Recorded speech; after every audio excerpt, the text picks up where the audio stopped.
Hey semuanya, kembali bersama aku Rudi. Sebelumnya aku bercerita di mana saat aku tidak bisa tidur atau mengalami insomnia, ada beberapa makhluk astral dan makhluk halus itu jelas menggangguku dan sampai membuatku pingsan. Di part 1 dan part 2 sebelumnya aku ceritakan di mes di pabrikku.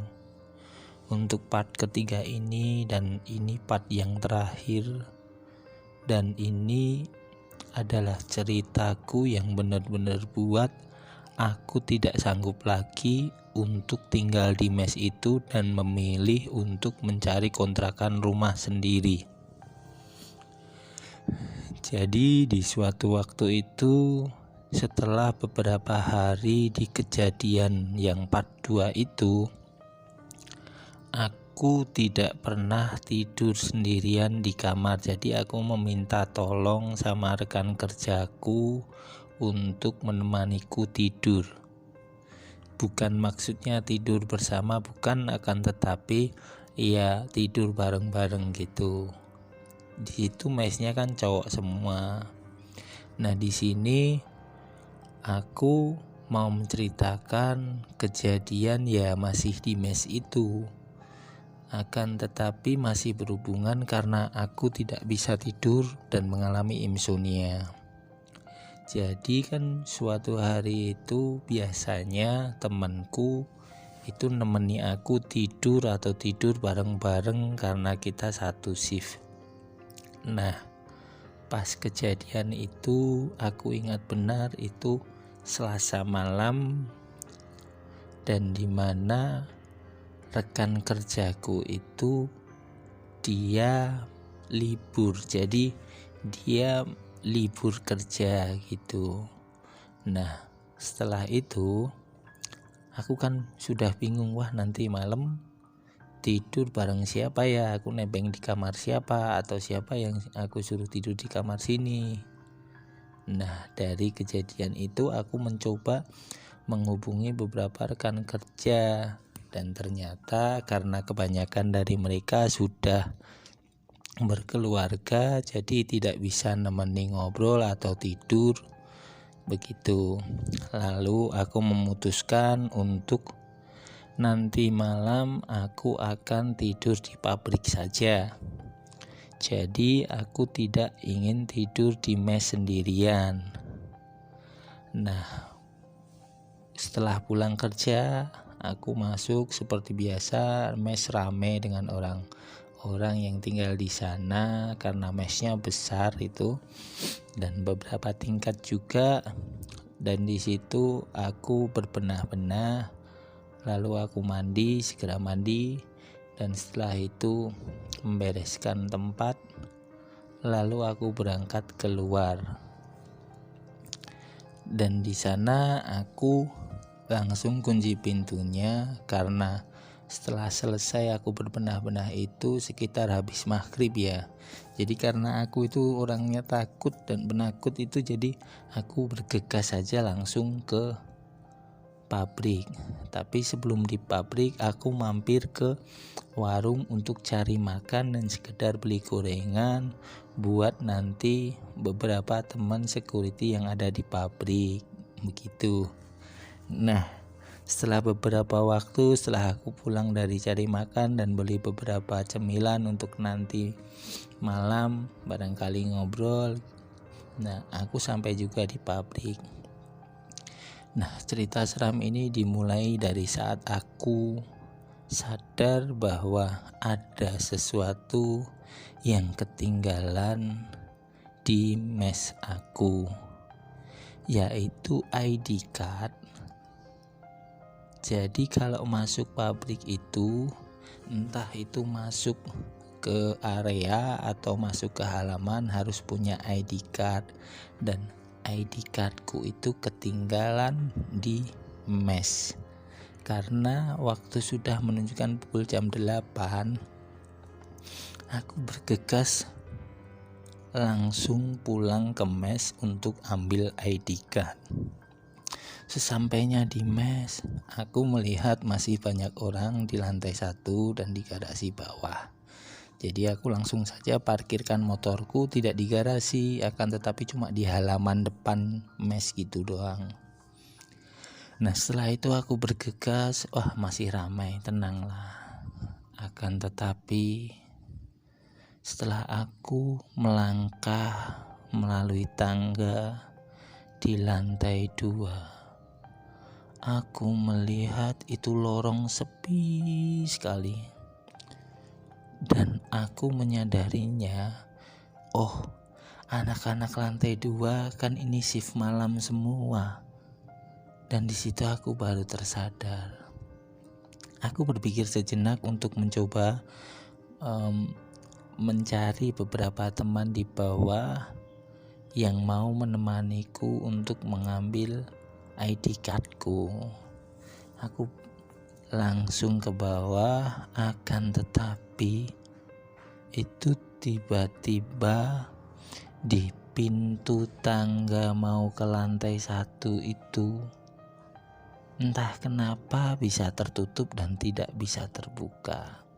Aku mencoba menengok dari lantai 2 untuk ke bawah. Barangkali ada orang yang lewat karena aku yakin di situ masih banyak suara orang-orang yang ngobrol. Aku mulai panik ketika dari suara kamar mandi pojok ada suara orang sedang mandi dan sambil ngobrol. Jadi pikiranku, kalau mandi kan pastinya sendiri, kok mereka ngobrol? Aku saat itu mulai agak panik sekali. Akan tetapi aku mulai dekati kamar mandi. Aku dengarkan pelan-pelan dan benar-benar aku yakin bahwa itu yang sedang mandi, dia sedang ngomong dengan seseorang. Nah, waktu itu aku langsung mengetuk pintu kamar mandi. Bro, siapa di dalam?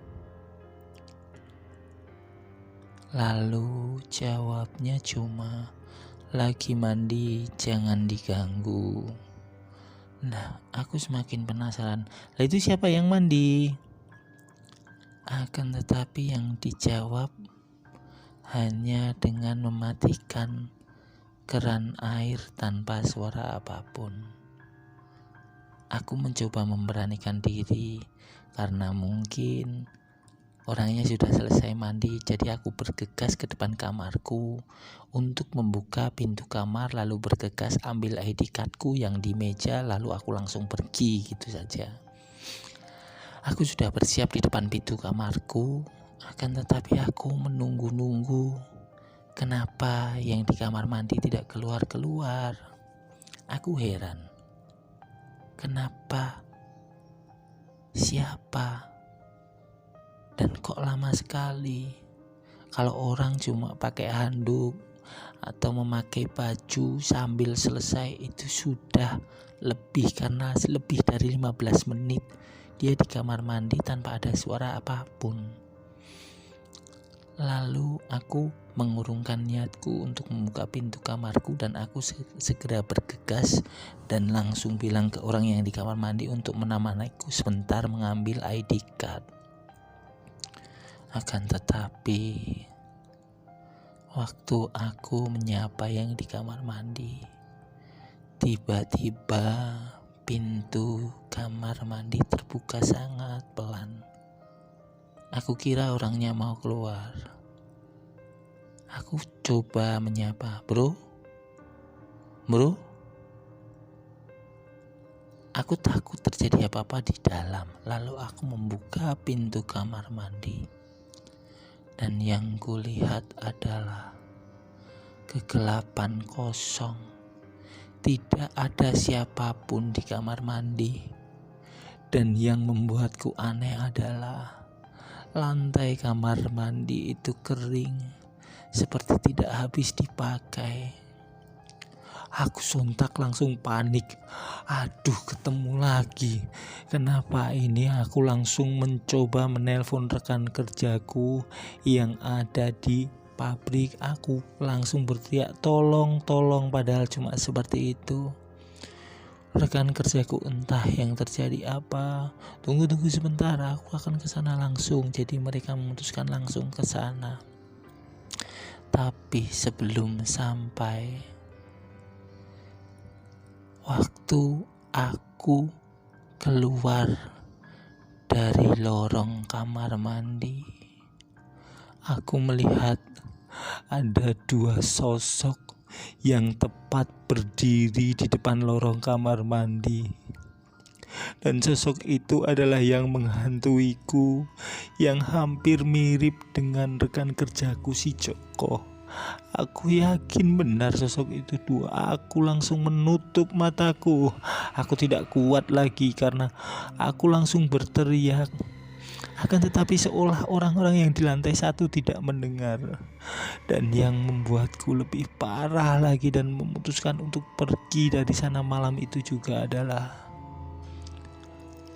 saat aku membuka mata, kedua orang itu sudah tidak ada, dan aku seperti ditarik dari dalam kamar mandi, dan tiba-tiba kamar mandi tertutup. Aku tidak bisa berteriak, hanya duduk terdiam di pojokan kamar mandi.